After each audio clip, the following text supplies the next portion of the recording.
अस्सलाम वालेकुम। आप सबके क्या हाल हैं।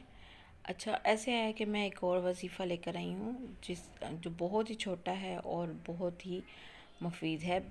बालों के लिए है ये वज़ीफ़ा।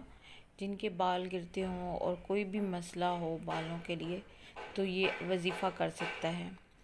वज़ीफ़ा इस तरह है कि आपने रोज़ाना 313 अल्लाहु अलबारियु अल कबीरु पढ़ें और दम करें। अपने बालों पर भी दम करें।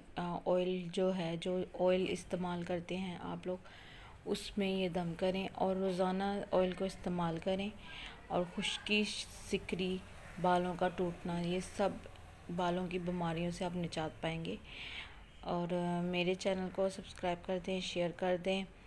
और कर ली ये वीडियो, वजीफ़े वाली वीडियो तो लाजमी देखा करें और शेयर करें, इससे फ़ायदा ही होगा और किसी को नुकसान नहीं है। कोई सब्सक्राइब कर दे, किसी के पैसे चार्ज नहीं होते कि वो सब्सक्राइब करेगा तो उसके पैसे चार्ज होंगे।